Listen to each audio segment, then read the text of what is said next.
Hey everyone, I'm your host Locke Vincent and welcome to Gaming Alchemy, the show where I take a game and break it down into several other titles that influenced it in hopes of exposing you guys to other games that you may enjoy. For this episode, I'm going to break down one of my favorite games of all time, the one and only Dark Souls. You may call me a glutton for punishment, but Dark Souls is one of those games that you either love or hate, and this may change from hour to hour.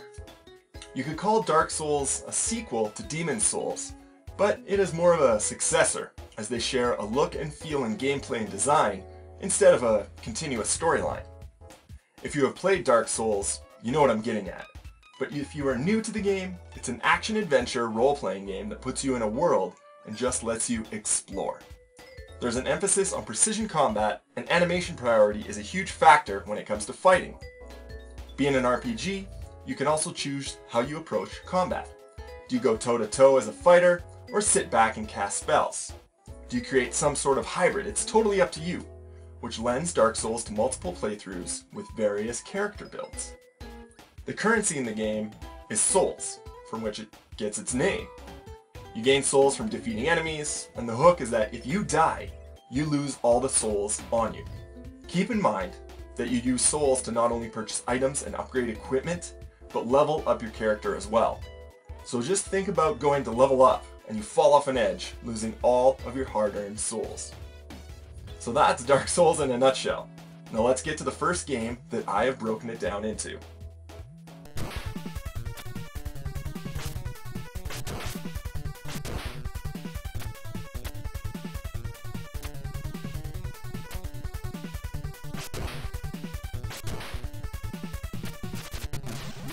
The first thing that comes to mind when I talk about Dark Souls is how frustratingly difficult the game is. That's why I've selected Ninja Gaiden as the first element in the Dark Souls mixture. You remember Ninja Gaiden? The side-scrolling platforming game from Tecmo back in 1989? What's the first thing you think of when I mention Ninja Gaiden? Being highly difficult and unforgiving? You bet.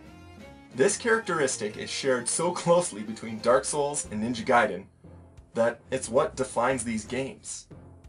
Ninja Gaiden relied on its precision platforming and memorization of everything from level design to enemy patterns and even item locations. In order to be successful, you had to play the level tens, maybe hundreds of times before you could finish it. And there were 6 worlds that you had to conquer. If we look at Dark Souls, this learning by repetition rule holds true. Within the first 5 minutes of the game, you are having to memorize enemy patterns just to stay alive.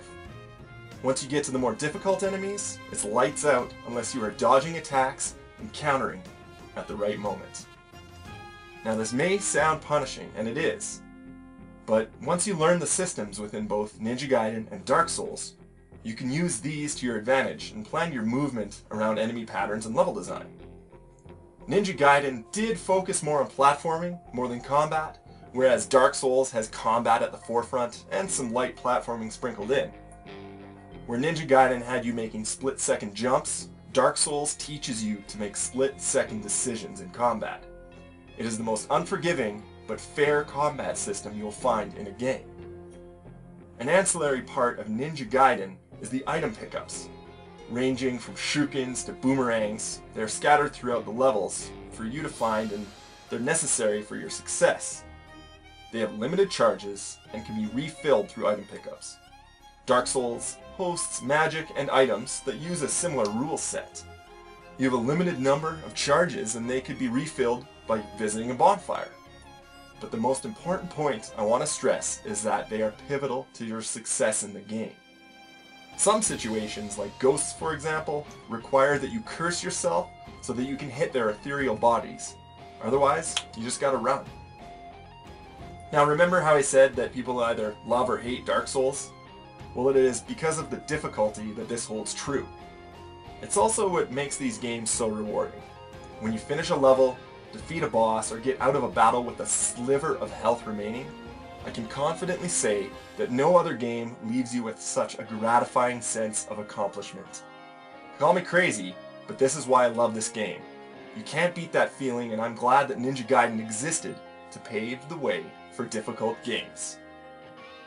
Now let's flip things over and start talking about the second game that Dark Souls breaks down into.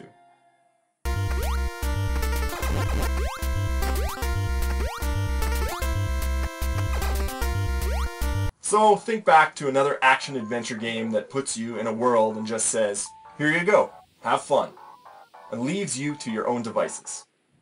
Metroid was the first game to really give me the freedom of exploration and not force me down a path. Dark Souls begins in the same way. You are dropped into a large, open-ended world that's all interconnected and told absolutely nothing. It can be intimidating at first, but it grants you, as a player, such a sense of wonder that you just want to keep pressing on in hopes of finding the next cool thing. And trust me, Dark Souls is filled with many cool things. Metroid is famous for gear gating, the mechanic that limits a player's exploration based on what equipment they have found in the world. Now, you may have heard of the term Metroidvania when people describe a game where they cannot access certain place, until later in the game when they have unlocked a particular item or weapon that allows them to progress. Dark Souls doesn't blatantly do this, but it is ever present throughout the world.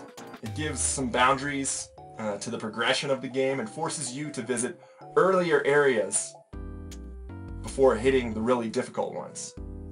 Where Metroid had you finding a particular power-up like a missile launcher to get you through a certain door, it's more common in Dark Souls to have the enemy's strength determine what areas you should be visiting first. Theoretically, you can go wherever you want before leveling up and becoming stronger. Some people have demonstrated a Soul Level 1 playthrough of the game, but this becomes tedious and is extremely difficult, and only for those with way too much time on their hands. But let's get back to the level design for a moment and look how deliberately crafted the worlds of Zebes and Lordran are in Metroid and Dark Souls, respectively. In Metroid, the environments of different areas are quite distinct from one another.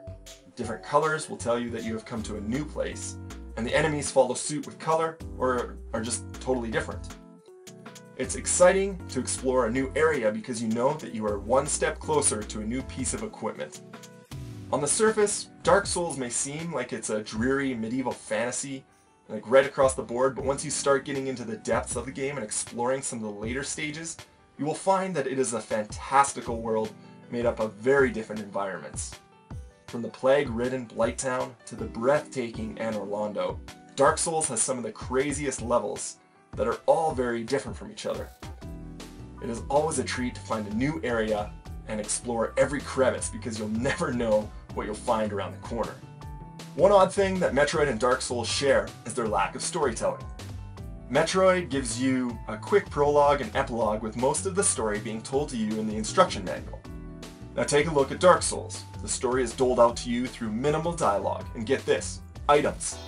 The item descriptions are the source of most of the story, which I've never seen before. It takes some effort to get the full scope of things, since you are fed items piecemeal throughout the game, so don't go expecting a full explanation during your time in Dark Souls. It is a unique approach and may seem like an odd way to reveal the happenings of Lordran, but once you immerse yourself in the world and soak it all in, you will start to connect the dots and the story comes together. So let's stop there with Metroid and head back to wrap things up with the Dark Souls breakdown with some final thoughts. Then from the dark they came and found the souls of lords within the flame. So, to summarize the Dark Souls breakdown, we have the rage-inducing difficulty coming from Ninja Gaiden, with precise control and split-second decisions being the difference between life and death. Both games forever being remembered on how tough they were. And then we have Metroid, with its exploration of an unknown world that refuses to hold your hand, imbuing you, the player, with a sense of wonder. Gear gating takes precedence over storytelling, and it is up to you to figure out things for yourself. All three titles share intense boss fights that are very memorable, and Dark Souls does a great job of making the bosses the crescendos of the game. The online system is a feature that not only sets Dark Souls apart from its other components, but other games as well. Since the game is always online, you can communicate with other players by writing notes on the ground, warning them of traps or enemies that are ahead. Sometimes you may find an enemy weakness and want to share that with others. Or if you are looking for some help, you can summon other players into your game. You'll see phantoms of real people doing their own thing in their own game, and it is really cool to be able to hop between other people's worlds. So, you can help each other. Or, if you are the vindictive type, invade someone's world and kill them for their souls. It is the first game of this nature, and the online portion truly sets Dark Souls apart from the pantheon of action RPGs. It may be pure coincidence that I've selected 2 NES games to break down Dark Souls, but it definitely shares many qualities of that era. Games in the 80s didn't hold your hand, and that's what I grew up with, so maybe that's why I look at Dark Souls so fondly. I know it isn't for everyone, but it is definitely worth a shot, and who knows, maybe you'll get sucked in as much as I did and love the damn game. So that's it for this week's show, and if you enjoyed it, or if you have your own Dark Souls breakdown, I'd love to hear about it in the comments. If you like the show, please drop a comment below, and subscribe to the channel. Be sure to check out GamingAlchemy.com because we have a ton of content coming out each and every day. If you have to get a hold of me, the best way is through Twitter, @LockVincent or @GamingAlchemy, or just send me an email, gamingalchemy@gmail.com. If you have suggestions or a game you want to see on the show, toss me a message and I'll do my best to get it alchemized. Once again, this has been the Gaming Alchemy breakdown of Dark Souls. Thanks for watching, and we'll see you all next week.